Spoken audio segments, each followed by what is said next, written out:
Hey, bonjour à tous. Bonjour à tous. Bonjour Jonathan, comment ça va? Ça va très bien et toi? Jonathan, Ouais. que Dieu te bénisse dans le nom de Jésus, notre Sauveur. Il est merveilleux, oulala, avec tes cheveux. C'est bien tes cheveux, c'est bien. Alléluia. Nous remercions le Seigneur parce que tu es venu pour faire la vidéo avec moi aujourd'hui. Ouais. Merci Seigneur, amen. Ouais. Et toi, tu as grandi dans une famille chrétienne, tu vois, une famille de pasteurs, hein? Tu vois, donc tu nous as suivis, tu étais petit dans la voiture, vous étiez assis derrière, des fois vous étiez fatigué, hein? Exactement. Papa, quand est-ce qu'on arrive? Papa, quand est-ce qu'on repart? C'est que ça. Tout le temps. Mais quand est-ce qu'on arrive? On a faim. Ah oui, c'est quand on est enfant de pasteur, c'est pas facile, hein, parce que ils vont à toutes les réunions avec nous, ils sont tout le temps avec nous. Se lever tôt le matin aussi. Hein. Voilà, se lever tôt le matin, oui, exactement. Hein? Tôt le matin, partir et tout, et puis après prendre la voiture pendant des heures et tout, donc c'est pas évident et tout ça. Et toi, tu es un enfant métis, qui est né dans une famille où le père est noir et la maman blanche, tu vois. Et quelles sont les difficultés que toi, tu as pu rencontrer? Est-ce que tu as rencontré des difficultés en tant que métis? Tu as pu rencontrer? Bah, moi, personnellement, j'ai des copains qui m'ont pas vraiment jugé. Enfin, moi, personnellement, j'ai fait des bons choix de copains. Parce que je sais que peut-être qu'il y en a qui ont peut-être ressentir ça personnellement, mais moi, je sais que j'ai eu un parcours scolaire où j'ai pas vraiment eu de problème, ni au collège. Merci Seigneur, merci Seigneur. Oui, parce que tu es un garçon intelligent. Voilà, c'est ça. Peut-être une exception, mais c'est rare. Voilà, j'ai pas eu de problème ni au lycée. Mais voilà, quoi. Sinon, moi, j'ai pas eu de problème au niveau racisme ou quoi, etc. J'ai pas eu de soucis là-dessus. Après, peut-être que ça peut être différent pour certaines personnes derrière cette vidéo, mais je sais que moi, personnellement, j'ai pas eu de problème là-dessus en particulier. Et encore à ce jour, j'ai pas de problème parce que j'ai des copains qui sont respectueux. J'ai fait un bon choix de copains et puis voilà quoi. Puis quand je leur ramène aussi, mes parents ils les connaissent et puis voilà, ils savent que c'est des bonnes personnes. Merci Seigneur. Et voilà. Alléluia. Et c'est vrai, comme je disais, tu es un garçon très intelligent, tu as fait une classe prépa, tout se passe bien. Pour ça, hein, avec, comment je peux dire ça? Tu as eu de meilleures notes, hein, c'est extraordinaire.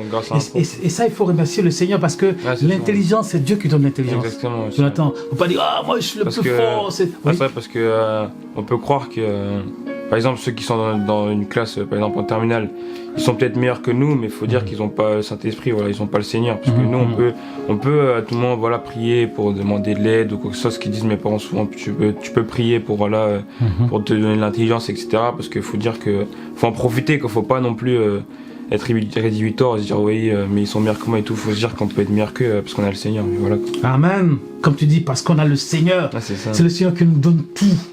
Qui nous donne la force de pouvoir nous réveiller, qui nous donne l'intelligence, qui nous donne la sagesse. Alléluia. C'est le Seigneur qui te donne la sagesse, Jonathan. Te donne la force. On est né comme ça, fils, on est né comme ça et puis il faut en profiter, quoi. Il faut pleinement profiter tous les jours et puis remercier le Seigneur, quoi. C'est ça qu'il faut faire. C'est important, C'est important, ouais. Merci Seigneur. Et tu as grandi dans une famille chrétienne. Qu'est-ce que tu penses de grandir dans une famille chrétienne? Qu'est-ce que tu penses? Personnellement, moi, je pense que ça, déjà, avoir des parents chrétiens, ça donne déjà un niveau de vie plus sain parce que je sais que moi, les familles, quand on voit au lycée, je connais des gens, c'est pas facile. Hein. Des parents, il y a des problèmes. Même difficiles. Même des filles qui ont pu subir des harcèlements au niveau des parents, etc. Et qui maintenant, ils sont un peu mal. Parce qu'il y a beaucoup de répercussions après dans le futur, parce qu'on est petit, quand on subit ça, ça a des répercussions. Même des divorces aussi également. Des divorces, moi j'ai un copain aussi, moi, ses parents ont divorcé, après ça a été très difficile pour lui. En plus, lui qui commençait à devenir de plus en plus un peu croyant, qui s'intéressait, c'était un peu plus difficile et voilà. Et mais je pense que grandir dans une famille chrétienne c'est important aussi, ça donne un niveau de vie sain et voilà quoi. Merci Seigneur, merci Seigneur. Ça améliore la qualité de vie, je pense. Amen. C'est vrai que grandir dans une famille chrétienne c'est quand même quelque chose d'important parce que cela va vous impacter pour votre future vie, tu vois, pour votre future famille, pour vos enfants, parce que ça va vous impacter, c'est ça. C'est ça. Parce que des fois, le diable, il impacte les enfants négativement. Mais je bénis Dieu parce que le Seigneur vous a impacté positivement. C'est ça. Et là, vous allez avancer avec le Seigneur, dans la voie du Seigneur. Exactement. Hein? Et ça, c'est merveilleux. Ça, c'est merveilleux. Et ça n'a pas de prix, ça. Non, ça n'a pas de prix. Et tout le monde ne peut pas forcément profiter, quoi. Exactement, ça n'a pas de prix. Et vraiment, je bénis le Seigneur vraiment pour ça. Pour vous, pour toi, pour David. Hein. Donc Jonathan est le deuxième, David est le premier, Jonathan le deuxième. Et vraiment bénis le Seigneur pour ce qu'il est en train de faire dans votre vie, des choses extraordinaires par rapport à David, et des choses extraordinaires par rapport à toi aussi. Hein. Et le Seigneur il fait des choses merveilleuses dans votre vie. Et vraiment, moi en tant que père, moi je suis heureux. Quoi.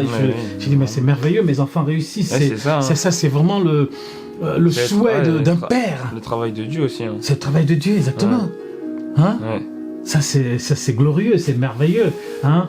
Donc vraiment nous bénissons le Seigneur. Et comment tu vois la société dans laquelle nous vivons? Comment tu vois la société?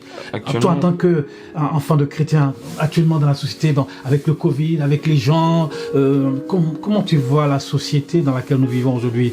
Tu as une idée? Qu'est-ce que tu penses? Si tu penses rien, pas de souci, mais enfin... Moi je pense que actuellement... on fait face à une société qui est un peu changeante, on va dire, au niveau des mentalités, déjà avec les mouvements, on voit avec les mouvements Black Lives Matter l'année dernière, etc. Il y a un changement au niveau des mentalités, même si ça reste encore un peu compliqué dans certains endroits. Même si aux États-Unis on a un grand changement, en France ça reste encore compliqué à certains endroits, mais on fait face quand même des périodes de changement où c'est un peu fini le racisme des choses, même au niveau des entreprises, etc. C'est un peu fini où c'est le blanc, je sais pas quoi, blond aux yeux bleus qui doit être chef d'entreprise, je sais pas quoi, c'est fini ça, voilà. Tout est possible. C'est ça. Yes we can, comme dit Barack Obama.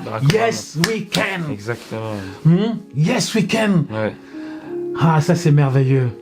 Mais je pense que la société actuelle elle change de plus en plus, et c'est ça qu'il faut. Et puis grâce à surtout les mouvements avec des grandes personnes noires qui commencent à rentrer dans le milieu, et que ça devient important quand même à soutenir. Amen. Donc tout est possible. Tout est possible. La Bible dit tout est possible à celui qui croit. Exactement. Alléluia. Amen. Tout est possible. Si vraiment tu crois en Dieu, tout est possible, Jonathan, dans la vie. La vie est devant toi, le Seigneur peut ouvrir des portes extraordinaires que tu n'as jamais imaginées. Tu vois, Dieu est bon, Dieu il a sa main posée sur vous.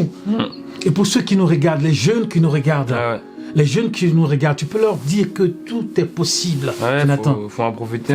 Quand on a le Seigneur, il faut pas, comme j'ai dit tout à l'heure, il faut en profiter, il faut demander de l'aide au Seigneur, etc. Quand on est croyant, il faut plutôt prendre de l'avance sur ceux qui ne le sont pas, parce que faut pas non plus se mettre à leur niveau, il faut dire que on a le Seigneur avec nous, et puis faut le profiter pleinement, quoi. Mais moi je vous le conseille de le faire, mais faut pas non plus dire que si vous voyez pas de changement, que le Seigneur n'agit pas, mais il agit petit à petit, toujours. Faut pas perdre espoir. Le Seigneur agit. Amen. C'est important. Amen. Et je vois aussi le travail que tu fais. Tu travailles beaucoup, les maths et tout ça. Vraiment, le Seigneur est avec nous, mais il faut aussi travailler, c'est ça. Il faut aussi travailler. Et puis j'ai un grand changement quand on parlait l'année dernière, parce que l'année dernière, je travaillais un peu moins, etc. J'étais un peu moins sérieux. Comme tu sais, les jeunes, les jeux vidéo, tout ça, t'aimes bien jouer. Oui. Tu préfères jouer que travailler, c'est sûr, mais après, moi, j'ai eu un changement de mentalité, je pense aussi en arrivant en terminale, où tu dis qu'il y a quand même un enjeu avec Parcoursup, exactement. Et puis tu dis que tu as envie d'avoir un bon bulletin, donc tu as un changement de mentalité, et puis après, tu commences à être un peu majeur. Là, j'ai 18 ans, du coup, depuis 2-3 semaines, et puis quoi. C'est surtout un changement de mentalité. Et tu veux être ingénieur à l'avenir, c'est ça? Si possible. C'est possible. Donc vraiment, nous prions pour Jonathan. Je veux vous représenter, vous, les enfants de chrétiens. Je veux être ingénieur. Amen. Moi, le futur. Amen. Tu peux être ingénieur, tu peux être président, tu peux être ministre, tu peux tout par la grâce de Dieu. Alléluia. Merci Seigneur. Merci Seigneur. Tout est possible à celui qui croit. Et comment tu vois aussi la vie chrétienne? Comment tu vois la vie chrétienne? Parce qu'on est dans une vie chrétienne, tu vois. La vie chrétienne, la marche avec Dieu. Je sais que tu crois en Dieu. Exactement. Et un jour, il va falloir que tu passes aussi par les eaux du baptême. Vraiment, pour que le Seigneur vraiment te bénisse et tout ça. Et puis, tu as grandi dans la foi, tu as marché avec le Seigneur. Et puis le Seigneur, comment tu vois un peu la vie chrétienne? Parce que depuis que tu es petit, tu c'est vrai qu'une vie chrétienne, en étant né dans une famille chrétienne, c'est vrai qu'il y a un peu plus de facilité, parce que on a des parents qui te soutiennent tous les jours. C'est pas pareil que les gens qui ont un déclic comme ça, comme ma mère, du coup, qui elle de base n'est pas née dans une famille chrétienne, et puis qui est devenue chrétienne. Mais c'est vrai qu'on peut s'installer dans une facilité où on se dit on lit pas forcément tout le temps la Bible. C'est ce qui m'arrive des fois quand j'étais un peu quelques années, je lisais pas tout le temps la Bible, parce que on se dit qu'on est entouré de Dieu, etc. Mais au contraire, il faut vraiment poser une discipline. Moi, j'essaie de me reprendre. Faut prier. J'essaie vraiment de prier. J'essaie de me dire que il faut que je prie, parce que je commence à grandir, et puis il faut quand même que je suive un bon cours de vie chrétien, et puis Amen. Puis voilà, quoi. Amen.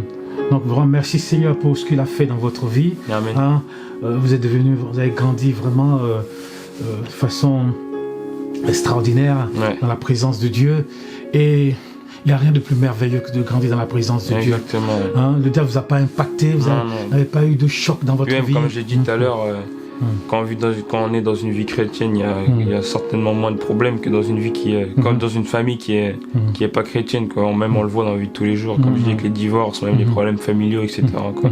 Même si on a des problèmes familiaux dans toutes les familles, je pense qu'il y a une part où les familles chrétiennes elles se relèvent peut-être potentiellement mieux que certaines familles qui sont plus impactées sur la longue, quoi. Amen, amen.